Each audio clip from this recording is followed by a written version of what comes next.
What if I told you the decades-long struggle between pursuing long-term growth and achieving short-term sales is rooted in a myth, and going broad for the brand and targeted for performance is wrong? According to new research from TransUnion and MMA Global, you can achieve your short-term goals without sacrificing long-term sustainable growth with a single audience strategy by focusing on the group of consumers most receptive to your advertising, your brand's movable middles. Don't waste another dollar on audiences who won't respond to your ads. To learn more, download TransUnion's new white paper at transunion.com/mm.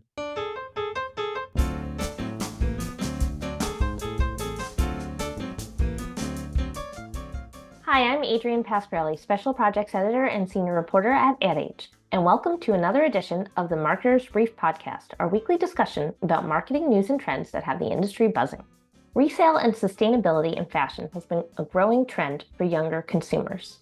A plethora of secondhand sites and options have popped up online and on social media. We'll even discuss this trend in depth at Ad Age's upcoming Next Gen Summit in March. Before then, we'll be talking today with Tristan Young, Chief Marketing Officer of Poshmark.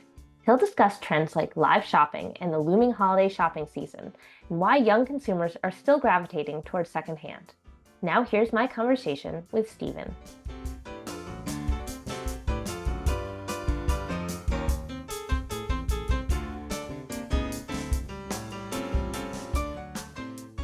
Hi, Stephen. Thanks for joining us. Hey, Adrienne, how you doing? So Poshmark has been around since 2011, and you've been with the company since about 2018. A lot has changed in that time period, and more recently. I'm wondering what you would say some of the biggest changes are that you've seen in the secondhand market in recent years. Thank you, for having us today. We're so excited to talk about the space specifically. One thing I've definitely noticed is that when I came in probably in 2018, if you think about the secondhand market, it was a pretty big market when you think about its actual TAM, its total addressable market, around like 25 billion. I would say that that market has grown almost threefold in the last 4 or 5 years. Obviously, one spurred on by the pandemic, two spurred on by different economic experiences that people had over the last several years, but through really over the fact that Gen Z millennials have been really driving, buying pre-loved, pre-owned items is very commonplace. And it's something that I think has really seeped through not just how they use it, but also all the people in their lives and their family members. So this category has just grown tremendously in the last 5 years. And it's really been exciting to be part of Poshmark and helping, one, drive awareness of this category, two, help people and small businesses being empowered, like who sell through us, and number three, helping also people think about sustainable shopping, which for us, I think being able to accomplish all three of those things helps us feel like we're doing really good for the world.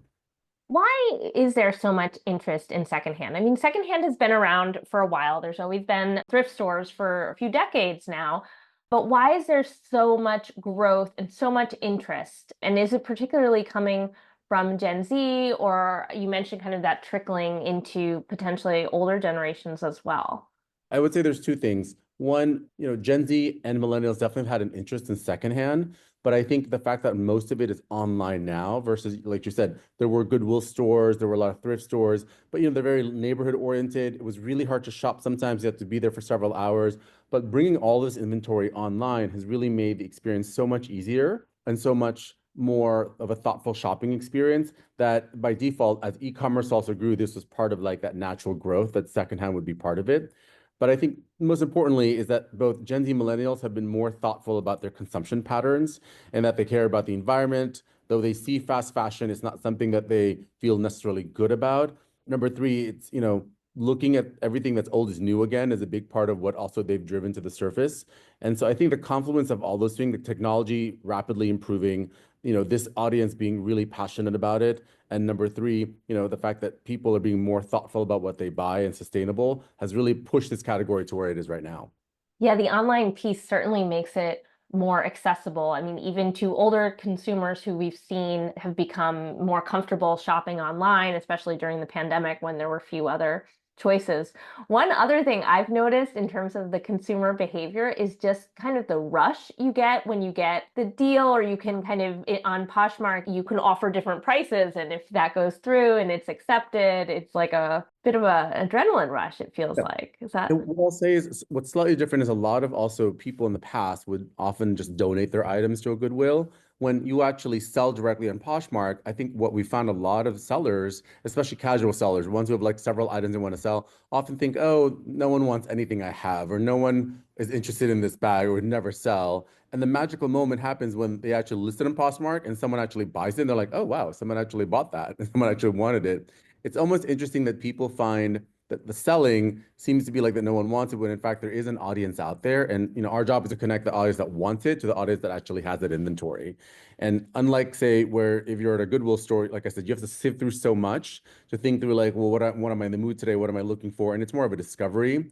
We often talk about how on Poshmark there's a little bit of that, you see an item and it's like it's probably one of a kind and it's 40, 50% off of what you get it. And most people want to impulsively buy it because it's one of those like either buy now or acquire later because you're probably not going to find it again. So the technology helps the shopping, merchandising, and searching experience better. But at the end, to your point, users want value. And I think that's, in a world where people want to look good, want to feel good, they want the latest type of styles, being able to purchase that at a significant percentage off is it's a huge win for both sides. Now, Poshmark has been leading the charge on the live shopping trend too, speaking of the technology. Can you Yep. talk a little bit about how the brand is investing in that space? And I know there's different events that you've been putting together too. Yep. So there's three ways we're approaching this. One, we launched in April 2023, and we launched it to our community of sellers and buyers. And I would say that, since then we've had over almost 1 million Posh shows that have aired, almost a billion plus minutes of that's been watched. And so there is an appetite within our audience, especially because of the way our network works. You've got, sellers who already have a number of followers. You've got buyers that want to buy more things. And the live show actually allows them to connect. And unlike, say, when you're looking at a listing, you might have some questions about an item on a live show. It really becomes much more of an experiential discussion between the seller and the buyer. The seller describes how the product looks, how it fits, what's positive, what's negative about it. So it really makes selling an item feel more like you're talking to someone at a mall, like a sales clerk, and it feels more experiential, but also gives you a lot of information and confidence in the purchasing.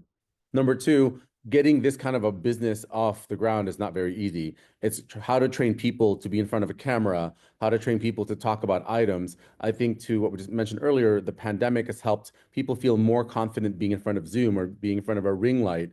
And so for us, being able to capitalize on that and help a lot of our sellers say, hey, you know what? You can actually do this.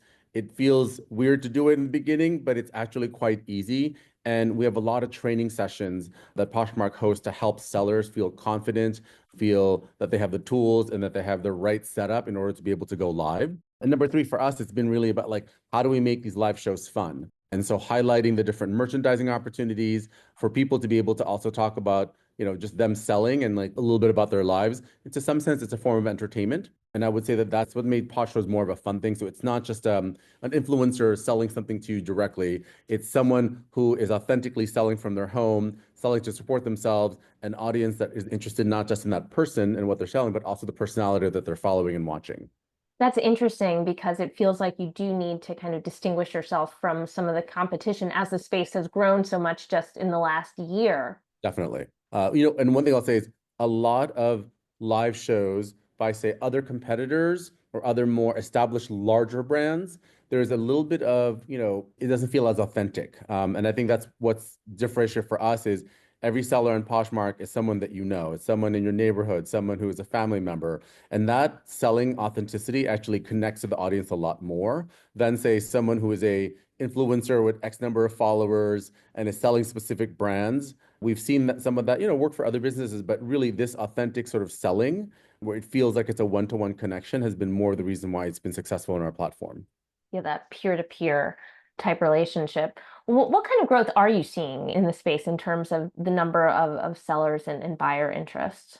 It's been pretty fantastic, I would say, since we launched in 2023. Now, obviously, the one challenge that we'll always talk about is that live selling as a whole in the US is nowhere near where it's at in Asia.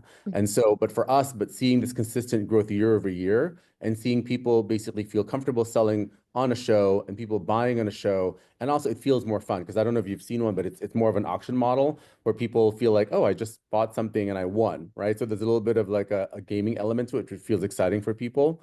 And for us, like just being able to make the technology one work really easily so that anyone can go on live anywhere. Two, that the two-sided, both the buyer and the seller feel like they're getting a value and they're actually creating a great experience. But three, for us to be able to support the growth of our sellers individually through training sessions. Like I said, the 1 million Posh shows we've hosted since then is an indicator of like, we have probably like thousands of shows that go on every month, every day. So that's just an indicator. And I think as the category itself grows faster and people are more aware of it, our growth will follow that along. What about the Poshmark overall, kind of the Poshmark brand? How are you marketing that brand, kind of growing awareness? Do you use traditional channels, or I know there's a lot of community marketing that plays a role in what you're doing for brand awareness? Yeah, so let me start with this first. So we did a lot of work on our brand in 2023 and in 2024. We actually did a refresh of our brand where we really wanted to understand who are we serving? Who is the customer that's primarily important to us? Because in a market like us, you've got the buyers, you've got the influencers, you've got the sellers. It was important for us to really crystallize who we're serving. And at the end, we realized our sellers are our primary audience. And so we think about the tools, the features, the communication, everything's around the seller. And that's also how we came up with the idea around our new tagline, Fashion Your Dreams. Because one thing we found with our sellers is when they start selling on Poshmark, they're a casual seller. They first start with like selling a couple of things. Next thing you know, they're selling X number of items a month and making several $1,000s. And then now you've got the sellers who are making hundreds of $1,000s a month. And at the end, what we do is empower the seller to kind of control their own life, be able to do more things. And that empowerment is really what we discovered through our brand research is what makes Poshmark special. And along those lines, then how we promote Poshmark is really a place where you can sell and make money. If you see any of our television ads, it's really about the ease of selling. There's items, people that want your stuff. So at the highest, most brand level in terms of our brand awareness, we really talk about selling and how easy it is and how you make money. Because I think for us, being able to attract people to sell on the platform is first and foremost what is our primary core mission. And then bring in the buyers. So it turns out a lot of the sellers also become buyers. So that makes it easier for us to then attract buyers. We don't necessarily speak about, hey, we have the hottest item or the cheapest item because we know that there is the world of products. We do have a lot of items that are great pricing. We also have a lot of items that are brand new with tags. And we also have a lot of items that are highly emerging. So, I mean, our trend team discovers new trends before they even hit the market just because of how people list on Poshmark. I don't know if you know this, but oftentimes if there are brands that are also do capsule collections that are limited, they are often listed on Poshmark within the day that they actually drop. So it's a great place to discover trends. It's a great place to discover a deal. It's also a great place to support people who are selling to support their lives. And at the end, that's how we describe the platform as like a place to sell, but also a place to connect. And the community marketing happens to have been something that has been core to our identity from the very beginning. But I would say I don't describe the community marketing at the highest level. Like I don't talk about the community at a television ad. I feel it's, you come in because you sell, you stay because of the community, because you realize, oh, wait, all these sellers want to support me. All these sellers I meet at our events want to share tips and tricks and tactics. And these sellers also want to like have a drink and talk about like what it means to sell on Poshmark. So that community element has been a big part of our retention strategy on how to keep our sellers engaged, but also them connecting with others. Does that make sense?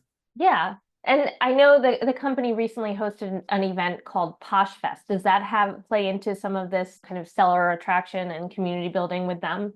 Most definitely. So Poshfest, I will say, is our version of like a Dreamforce, right? Where every year we get all of our best sellers, sometimes new sellers, sometimes, sellers who just joined the platform for a 2 to 3 day, sort of like, I call it like a love powwow, right? It's like where you come and you learn about how to sell. You learn how to sell better. There's like classes and different tracks. Two, you get to connect with people through different social events that we put together where it's happy hours or, meet senior leaders or like a tenor hackathon to learn about new features. We also have a number of events every night that get people to interact with each other. And then before we have a lot of interactive elements where people get to socialize with each other. So it's the kind of thing that I would say my team works on for almost an entire year to put together an event that after you leave, you feel like, wow, that was so inspiring. But I also learned a lot. But three, I also had a lot of fun. Enough of us go to conferences that maybe only hit one of those three things. You learn something, but it's not really that fun. But to be able to do something where it's you learn something and it's fun and you also feel inspired is one of our goals with Poshfest. And we do it once a year, usually in the September, October window. We choose a city around the US that allows us to address also the fact that we have sellers all around the country. It's always ideal to choose something central in the US, but it's always sometimes difficult. But we try to choose a place that feels like in line with, having a fun element and something that people could feel good about going to. And for every Poshfest, Our sellers attend on their own. So they self-fund. They pay for their flights, they pay for their entrance fee. So you know that when they leave, they're getting a true value in the investment that they put to attend the event, not just in the knowledge, but also in the sellers that they've learned how to communicate to, but also in understanding more about how Poshmark is going to help them be more successful in the next year. Let's take a quick break for this message from our sponsor.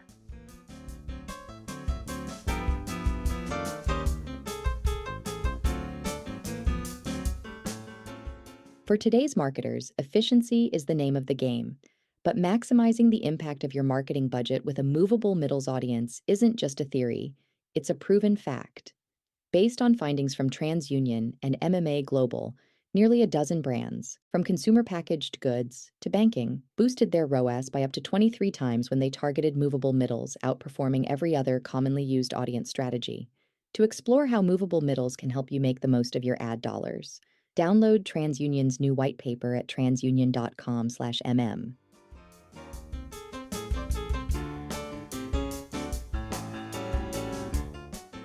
Welcome back. So a few weeks ago, Poshmark received backlash for a new seller fee, and the company quickly backtracked on the change after there were some complaints. Can you walk us through what happened and how this was a lesson for you as a marketer? So it was a really, really, I would say, interesting time for us as a business. One thing that we had seen earlier in the year was that a lot of our other marketplace businesses started to change their structures on how they pay their sellers, but also how they think about their buyers. And so for us, we looked at this and said, okay, let's just observe for a little while and see what the impact would be like. A lot of people were starting to lower their seller fees to try to attract more sellers. And some people were adding on different fee structures on the other side, on the buyer side. And so observing this over quite some time, we realized like, okay, is there an opportunity for us to also do something similar, especially within our audience? Because what we wanted to do was address one of our big seller questions like, hey, your price is too high, right? People always complained about the 20%, but we also realized, look, at the end, we have to run a business. And so if we lower the 20%, we have to make dollars on the other side in order to make the business work. And so for us, doing this was one, understanding the market and where it was going to, and two, thinking through like, how do we both service our sellers, but also our buyers? And we ended up rolling out a new fee, which actually was based on a lower fee structure of 1, 2, 3, plus a certain price on the order total, and then also charging the buyer a certain amount of fee. And what we found is like, obviously whenever you make any massive changes to your fee structures, there are going to be some who are going to be happy. There are some who are not going to be happy. And we observed the data over the course of the 3 weeks. And what we realized was at the end that even though we were probably giving more dollars to the sellers, that we were getting more of an impact on buyer conversion being lower than we expected. And so we ended up rolling back the entire structure 3 weeks later. And I would say that, being able to do such a big change was one, a strong indication of our leadership having been prepared for like, what are the different options that could go through. Two, was that, at the end, we actually heard a lot of people saying, oh, I really like the original fee structure better because it was simple, it was easier to understand, and people knew what they were getting for the 20%. And so I think for us, a learning was, there's things that maybe the different other marketplaces might do, but whether or not it's the right thing for our business and our business model is something that we have to take into consideration, and that we don't have to follow it just because everyone else does it. But what we have to do is focus on how to make the experience simpler and easier for our sellers and also for our buyers. And I think for us, that's a big part, is that the buyers are probably more sensitive to additional fees. As we've seen in many other markets, fee structures are becoming a little more complicated, and we were attempting to sort of be able to charge sellers less, but also see that like buyers were willing to pay more. But I think we discovered that buyers were not willing to pay more, so we rolled it back. Yeah, and I think incorporating some of that feedback, it seemed like it earned some brand love for you guys in the process, as well as kind of the lessons that you got strategically too. No, definitely. And I think being able to move quickly, I think that was a thing that was really important, was that, we spend a lot of time working and researching, but sometimes you also realize when you roll something up, it doesn't work as intended. And being able to quickly say, you know what, the data shows us X, we thought Y, well, let's make decision Z, was a big learning for us, but also something that we as a leadership team, right, decided that it was the right thing to do. And thankfully, like I said, our sellers who have been part of our business for so long were happy with the change, even though they may be making a little bit less money on per sale basis, but they know that they're going to make a whole lot more money because we're bringing more buyers. Well, we only have a few minutes left, but I didn't want to conclude without talking about kind of the holidays. And I know there's Yeah. Secondhand Sunday coming up. So tell us a little bit about your plans, Poshmark's plans for the holiday shopping season, kind of what you're expecting, and also what your plans are for that Sunday after Thanksgiving. Definitely. So I don't know how much you're familiar, but this is going to be our third year of doing Secondhand Sunday. And this was born out of the fact that, 3 years ago, we said, how do we own the space on the Sunday after Thanksgiving, where, you've got, Small Business Saturday, you've also got Cyber Monday. And so we figured that, creating this movement called Secondhand Sunday would also bring more awareness to buying secondhand on that day when every retailer is trying to get you to buy something. And so this is our third year doing it. And really, our goal is to get people to think about secondhand purchasing as sustainable gifting. And how do you buy for people that you love in your family without having to buy brand new, having to buy things that are also, pre-loved and pre-worn, sometimes new with tags at a significant discount. And so a lot of our marketing for this year will be around continuing the highlight Secondhand Sunday. And along those lines, we've got a trend report coming out, we've got a gift guide, and then we're also going to be doing a lot of our live shows to help support Secondhand Sunday and into the weeks afterwards. Our goal is to really, for this year, I would say, is to think about gifting. In the past, we've done just general shopping, but really focusing on gifting as like sort of the main message. Because I think after this year, we've all had a big year. How do we think about giving to others and being able to support people with more limited budgets, but being able to bring that warmth to every person who gets a wonderful gift on the platform? I think it's something people sort of probably don't understand as much about Poshmark is there are a lot of gifting opportunities on our platform, especially things you can buy for others. It's just a matter of like bringing that awareness that it's not just buying for yourself, it's buying for others too. And so we've got, like I said, trend reports, gift guides. A number of shows are going to be happening themed around luxury, gift guides, and also doing a lot of social media challenges and giveaways to raise awareness. And our goal is to continue this every year to make sure that we make Secondhand Sunday as similar to like, Small Business Saturday in the future. But obviously, like Small Business Saturday took like 10, 15 years to get there. But every year that we build on this, we're really excited because it helps make awareness of this movement, but also shopping sustainably. And also this moment to, it's not just the Gen Z and millennials, but other like demographics as well. Are you seeing other brands also kind of adopt the Secondhand Sunday and buy into it as well? Yeah, so we've had, in the past, we've partnered with other brands. I think, one thing we'll think through is also there's another movement that's happened this past year called Secondhand September, which is great, is like, this awareness overall is fantastic. And so for us this year, we're probably a little bit more like working with our own audience, but our goal is to continue to build on it and probably next year to have more bigger partnerships. I think this year we were just saying like, we want to do it on our own and make sure that we focus on our audience and really talk about gifting. Because sometimes when you talk about partnerships, the partner like perspective ends up taking more of the like a lot more of the I would say it's like the air around the day versus just honoring the day by itself and thinking about how we can support it. Great. Well, I wish you luck with everything for the busy holiday shopping season. Thank you so much for joining us. Thank you for having us.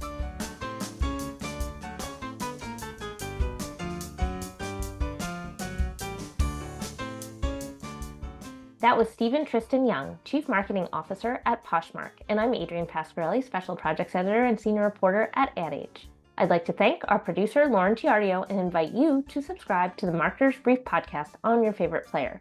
We promise to keep it brief, or at least short enough for your morning coffee. Thanks for tuning in. Marketer's Brief listeners get $40 off an adage.com subscription. Sharpen your marketing edge and visit adage.com/brief for your discount.